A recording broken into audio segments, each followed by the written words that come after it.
into it, being able to have some qualifying with locals like that really elevates the level of what you can see. There's so many players that get that spotlight that might not have beforehand. But speaking of the spotlight, is going to be TopRamen versus O-Tour, the Minecraft Steve versus the Villager. This is one that I'm excited to see. They're going to be building, bro. This is all that's going to be going on. But Villager, another character we actually don't see too often in competitive Smash as much as we used to. Meanwhile, we see Steve, another character that has been like popping off ever since their inception and their release. For sure. I mean, this is a character that so many people love him or hate him. Steve is here to stay, and getting some of these nice options, you're going to want to pocket a lot of the stuff just because the best tools that Steve can be beat by are his own.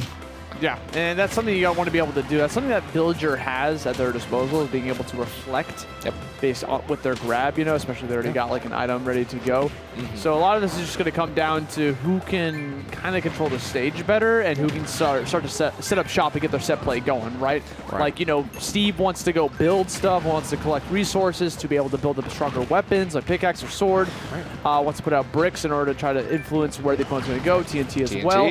Meanwhile, you got Villager over here who's dying. Villager who has the ability to, you know, build a tree, put up a wall, can put out a, you know, take an item, throw it back use out. the Lloyd Rocket, right? Like the Lloyd Rocket is a great horizontal pressure tool. We're seeing it right there, but it does have a couple frames of vulnerability where the hitbox isn't even active on startup. So you got to be very careful. And if you're close enough, you can get something here, especially as Steve. That's going to be a nice setup, and of course, just falls right into the TNT trap, placed very cleanly there. O-Tour probably just didn't think like, there's no way you're going to pull the trigger this soon, right? Absolutely not.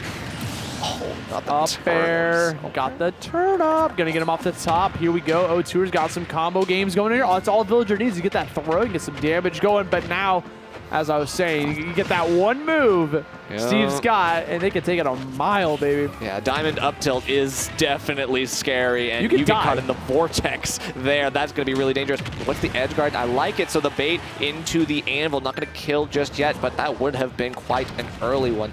Still, even this pressure, not enough to get the real pressure that you're looking for with the shield break setup, but the side B, again, having a quick burst option. It feels very like snake dash attack-esque, right? It's like, okay, I'm building my stuff, and then all of a sudden, boom, you're dead. It's such a quick burst option. Yep. Bro, I like to think of Steve as a magician. In terms of being able to, like, okay, so a magician's entire job is misdirection. Misdirection. And that's all Steve does. That's all Steve does. Like, literally, like, oh, I'm building this TNT, all like Wile E. Coyote, you know, twirling their mustache. Oh, here it comes. And then you do some completely different, like, minecart or put a brick up, and it just catches them completely off guard, you know? For sure. And again, like being able to cancel what you're doing, going into mining, and then immediately stop mining and then go for an attack option whenever you see them trying to close the gap. That's really all you got to do sometimes. They just come to you, and then they do the work for you sometimes in terms of breaking the neutral. We got completely different characters on the board now. Is this the same set? we got Wolf vs. Kirby on Hollow Bastion. So many questions. No answers yet. No answers yet, but regardless, you got, you know, TopRamen switching over here to Wolf. You know, took away game number one. Maybe just feel like they wanted to go Wolf for whatever reason. Maybe they weren't feeling the Steve anymore. But regardless, O-Tour did have the counter pick advantage here. So TopRamen actually picked their character first. Yeah, I mean, I definitely know, like, TopRamen is like one of the guys that I would expect to be like memeing hard in the set, right? It's like, obviously if he knows it's on stream, he's totally memeing, but he's up the game, so he has the freedom to do whatever he wants. I do like the Sunfish tag. Shout out to my boy Sunfish. That's for a reason, by the way. Gotcha. And right now here on Hollow Bastion, I mean, it's an interesting stage, but I mean, I'm not sure how it plays out currently here, just because we're not really seeing too much interactions that are kind of like, oh, never mind. Okay, down smash, baby. Sure. Whatever. Honestly, I see this stage, I just get nostalgia. Back in my 2002 days, putting in my PS2, playing some Kingdom Hearts as a king, like, oh wow, Donald, please heal me. You know, like just having one of those days. That's all I think of when I go back to this stage. Just complete overflow of nostalgia. So it's hard for me to focus on the match. But it is a really good map in terms of like having the platform in the middle. That's a pretty sick layout, kind of reminiscent of Smashville. Right. Except, you know, it also has got some walls there on the side. And it's also it's bigger than Smashville, so it allows you to be able to run around a little bit more. Something that Kirby could, you know, obviously capitalize on, having more room to work with. For sure. Dash attack, you don't really see that too often. But it is a good ledge cover. So in the same way that Banjo Wonder Wing, as you mentioned, right, is one of those options that can catch a lot of get-up options, so it is really, really useful there.